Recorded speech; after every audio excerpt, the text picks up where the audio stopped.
This is the User Adoption Podcast with your host, Henrik de Gyor. Who are you and what do you do? Hello, Henrik. My name is Maggie Barnes and I work in Parliamentary Digital Services for UK Parliament. Maggie, how are you involved with user adoption? Well, Parliament is introducing new services, and my role is to help users understand and accept the technological changes that are being rolled out across UK Parliament. So as a user engagement lead, I build relationships with various teams and support staff through technological changes, and as well as highlighting how they can make the best use of new systems. Maggie, what are the biggest challenges and successes with user adoption? The biggest successes is working with users to think ahead and really work in partnership with them to explore how new services and systems can help them in their work. It's encouraging users to consider whether the new services and systems can enable them to make beneficial changes to their working practices. However, along with that, there are challenges because technology changes all the time. There is change fatigue that you can experience working with teams. It's just one in a long list of things that they have to try out, accept, and adopt a new way of working. And the implementation of new technology will just be one of the many changes that staff in Parliament are dealing with. So that is a big challenge. Maggie, what advice would you like to share with people working on improving user adoption? Well, I think to improve user adoption, I think it's really important to think of it as sort of you have to be very customer-centric.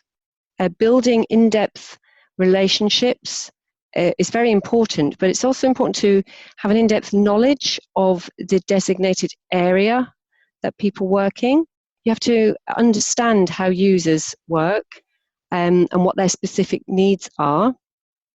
It's really important to actively gather data so you can demonstrate how the new technology actually relates and will benefit them in their specific area. So you really have to think about all styles of learning that users have. I mean, you have to think about doing face-to-face workshops, as well as offering webinars, briefing sessions, all sort of thinking of all different channels that you can use to sort of spread the message about the change, but really how it's going to impact users. People really want to know, how does it benefit me? What do I need to do? So you have to think about language that people can understand and that they get what they have to do in order to make the most of these changes that are coming to them. I also recommend people be very realistic in their time scale, because legacy systems and comfortable work processes are very difficult to let go of. So you have to have a real clear plan of communication and have your templates almost ready beforehand, so you kind of know what you're going to say and exactly when that message is going to be shared. So really think of your audience, tailor your messages appropriately, and look at all the different channels that are available to you to share the message. And Maggie, where can we learn more about user adoption and your work on the subject? Well, I find a really useful book is the Effective Change Manager's Handbook. It's quite a large book, but I find it really useful to go through that. It's got loads of different chapters on all sorts of things to do with change management. That's been very useful for me. Well, thanks, Maggie. You're welcome. Thank you very much, Henry.